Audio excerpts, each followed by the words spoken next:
नमस्कार, जय हिंद। फिर से एक बार स्वागत है अपने चैनल अखिलेश स्टडी सेंटर में। तो साथियों, आज इस वीडियो में आप लोग को संस्कृत के लेखक के बारे में जिक्र करेंगे, मतलब ट्रिकी के माध्यम से बनने वाले होंगे, उसी को हम लिए हैं। ठीक है, तो आप वीडियो को बिना स्किप किए लास्ट तक जरूर देखिएगा। तो आइए हम सबसे पहले जानते हैं व्याघ्रपथिक कथा का लेखक कौन है। व्याघ्रपथिक कथा का लेखक है नारायण पंडित। आप इसको किस तरीके से याद रखेंगे, तो व्याघ्र का मतलब होता है बाघ, और बाघ को मान लीजिए कि एक पंडित है। बाघ को मान लीजिए एक पंडित है, तो व्याघ्रपथिक से हो जाएगा नारायण पंडित। और यदि आपको पूछेंगे कि नारायण पंडित किससे लिया गया है, तो आप बोलिएगा हिप्पोपदेश से। तो आप इसको किस तरीके से याद रखेंगे, तो देखिए पंडित जी जो होते हैं, पंडित लोगों का काम होता है उपदेश देना। उपदेश से आप हिप्पोपदेश याद रख सकते हैं। ओके, तो चलिए हम लोग अगला नेक्स्ट लेते हैं। आलस कथा। आलस कथा का लेखक हो जाएगा विद्यापति, और ये पुरुष परीक्षा से लिया गया है। तो आप इसको कैसे याद रखेंगे, तो देखिए आलसी जो लोग होते हैं ना, उनकी विद्या नहीं होती है। अब विद्या नहीं होते हैं तो वो लोग परीक्षा में फेल हो जाते हैं। इसीलिए आपको याद रखना है, आलस कथा से विद्यापति, और पुरुष परीक्षा से लिया गया विद्यापति।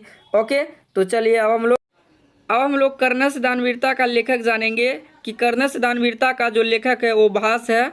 ठीक है, तो कर्णस दानवीरता का लेखक हम इसको ट्रिक के माध्यम से कैसे याद रखेंगे। कर्ण किसी का नाम है और वो रोज जो है दान करते हैं। कर्ण किसी का नाम है और रोज वह क्या करते हैं, दान करते हैं। क्या दान करते हैं, दान में क्या करते हैं, तो भास मतलब भात दान करते हैं। क्या दान करते हैं, गलत पढ़ो ना यार, इसको क्या दिक्कत है, जब मेरा ट्रिक बन रहा है तो इसको गलत पढ़ो।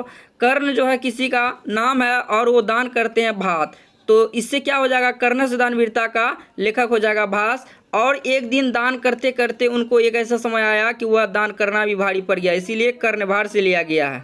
चलिए अगला मंगलम पाठ को जानेंगे। तो देखिए ऋषि लोग जो होते हैं, ऋषि लोग कोई भी काम को करते हैं तो उसका मंगल ही मंगल होता है। सुबह सुबह कोई भी काम करते हैं तो उसका मंगल ही मंगल होता है, इसीलिए मंगलम से महर्षि वेदव्यास रखे। और वो लोग जो काम करते हैं तो मुंडी को झुका करके काम करते हैं, ठीक ना, इसीलिए मुंडी को उपनिषद से लिया गया है। उसके बाद हम लोग का हो जाएगा भारत महिमा। भारत महिमा का लेखक है महर्षि वेदव्यास, और ये विष्णु पुराण से लिया गया है।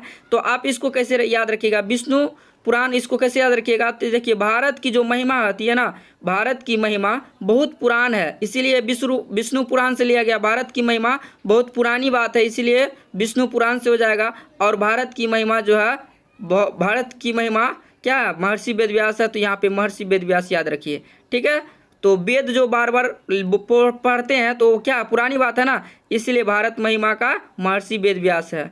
चलिए नीति श्लोक। तो देखिए आजकल के जो लोग होते हैं ना, उनको कहते हैं कि आप रणनीति से काम कीजिए, लेकिन वो रणनीति से काम नहीं करते हैं, वह नीति से दूर होकर के काम करते हैं। इसीलिए नीति श्लोक का हो जाएगा महात्मा विदुर, और विदुर से हो जाएगा आपका विदुर नीति, दूर से हो जाएगा विदुर नीति, और विदुर नीति मतलब इसका विदुर नीति से लिया गया है।